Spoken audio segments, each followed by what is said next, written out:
दिखाई देती हैं, बहुत सारे दर्शन दिखाई देते हैं। कुछ लोगों का ख्याल है 7 अलग अलग दर्शन रहे हैं, 7 अलग अलग फिलॉसफीज रही हैं। कुछ का ख्याल है कि 9 फिलॉसफीज रही हैं। इनमें ऐसी फिलॉसफीज भी रही हैं जिसमें चारवाक का नाम सबसे ऊपर है, जो बिल्कुल भगवान के कॉन्सेप्ट को या किसी दैवीय शक्ति के कॉन्सेप्ट को रिजेक्ट करती है। उस फिलॉसफी का ये कहना था कि जो कुछ है, हम जो अपने 5 सेंसेस से महसूस कर सकते हैं वही सच है और बाकी सब कुछ झूठ। कई और फिलॉसफीज भी रही। चारवाक फिलॉसफी खत्म हो जाती है और चारवाक फिलॉसफी के बारे में हमको सिर्फ उसके विरोधियों के वर्णन से पता लगता है कि ऐसी भी कोई फिलॉसफी थी। उसके अपने ग्रंथ हमें नहीं मिलते। इसके बावजूद कि ये मिलता है कि ग्रंथ लिखे गए, लेकिन ग्रंथ नहीं मिलते। तो जाहिर है कि ये समाज एक खास डायरेक्शन में पिछले 2-2.5 हज़ार साल में बढ़ रहा था, जिसको हम हिंदुस्तानी या भारतीय सभ्यता कहते हैं। और इसमें विचार तो बहुत सारे पनपते रहे हमेशा, लेकिन जिस सामाजिक ढांचे ने स्वरूप लिया, उसका आधार, सबसे मजबूत आधार हमारे यहाँ की वर्ण व्यवस्था, कास्ट सिस्टम। सामाजिक ढांचा जो बना,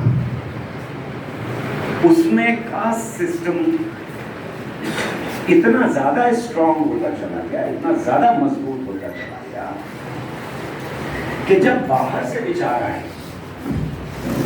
यानी इस्लामिक विचार आए, क्रिश्चियन विचार आए, और लोग आए बसे यहाँ पर, वो सब इस ढांचे में ढल गए। और ये ढांचा था जो समाज से कह रहा था, जो हर व्यक्ति को, यहाँ पर बनने वाले हर इंसान को ये यकीन दिला रहा था कि इंसान बराबर नहीं हो सकता। इंसान बराबर होते ही नहीं। पैदाइशी तौर पर गैर बराबरी इस विचारधारा का एक अभिन्न अंग। यानी आप सोचिए, एक समाज है जिसमें इंसान बराबर नहीं है। ऊंची जात का आदमी, चाहे वो मुसलमान हो, चाहे वो हिंदू हो, चाहे वो क्रिश्चियन हो, चाहे वो पारसी हो, अगर वो ऊंची जात का है और सब जातों में बटे हुए, ये कहना कि मुसलमान जातों में नहीं बटे। बनारस, नमस्कार, ये कहना कि मैं सुरेश प्रताप।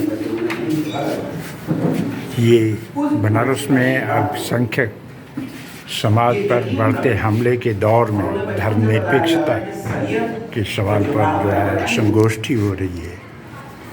इसमें मुंबई से आए हैं, प्रमुख वक्ता हैं गौहर रजा, जो वैज्ञानिक, कवि और एक्टिविस्ट भी हैं।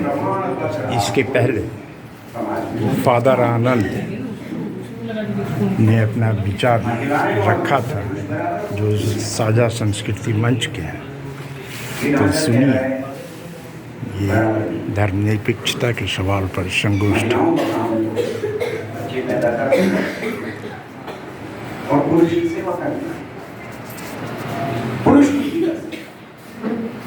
तो महिला इस समाज में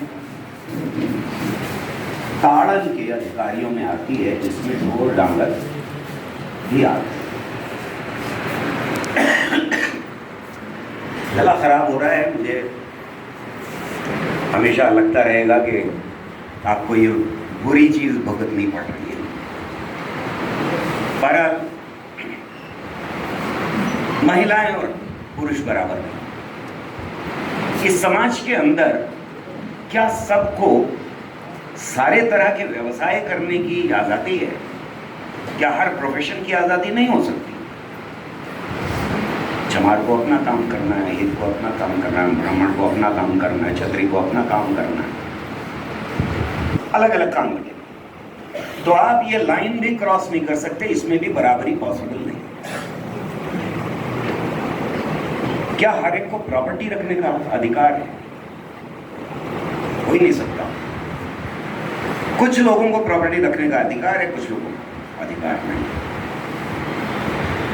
क्या ये पॉसिबल है ऐसे समाज में, ऐसे ढांचे के अंदर कि हर एक को शिक्षा का अधिकार हो? नहीं। शिक्षा का अधिकार सिर्फ ऊंची जाति को, और अगर श्लोक कान में पड़ जाएं तो हम सीसा पिघला के डालते हैं कान में। तो इंसान की बराबरी का कोई कॉन्सेप्ट इस ढांचे में नहीं है। मैं ये नहीं कह रहा, फिर से याद रखें कि इंसान की बराबरी का कॉन्सेप्ट भी इसी समाज के अंदर मौजूद है और खत्म नहीं हो सकता। वो जो चारवाक फिलॉसफी है वो ढलती है, हमें दिखाई देता है जैनिज्म में, बुद्धिज्म में बराबरी के ख्वाब। वो लगातार ख्वाब और ये ख्वाब आपस में संघर्ष कर रहे हैं, और ये संघर्ष पूरी हिस्ट्री में हमारे यहाँ हमको लगातार दिखाई देता रहता है। ये है परिप्रेक्ष्य जिसमें अंग्रेजी साम्राज्य आता है देश के अंदर, और उसे भी इससे पुराने शासकों के तरफ से ये दिखाई देता है कि इस समाज को चलाना है अगर, तो इस ढांचे को, इस मशीनरी को लगातार हमें तेल पिलाते रहना पड़ेगा, वेल ऑयल्ड जिसे अंग्रेजी में कहते हैं, वो रखना पड़ेगा। तो इस ढांचे को वो भी तोड़ने को तैयार नहीं है, और ख़ासतौर से 1857 के बाद तो बिल्कुल हाथ लगाने को तैयार नहीं। उससे पहले तो कुछ थोड़ा बहुत ये ख्याल लेके आए थे कि हम इस ढांचे को तोड़ेंगे, लेकिन 1857 के झटके के बाद उन्होंने ये फैसला ले लिया कि यही ढांचा सबसे बेहतर ढांचा है। पर यहाँ पर एक परेशानी ये है कि जब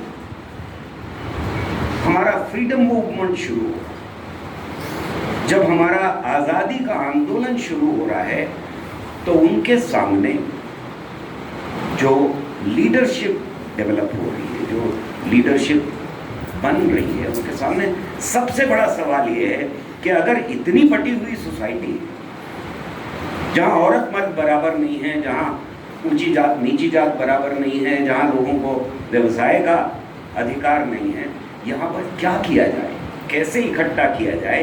क्योंकि दुश्मन बहुत बड़ा है। दुश्मन वो है जो लगातार आपको बता रहा है कि हमारी सल्तनत में सूरज नहीं डूबता।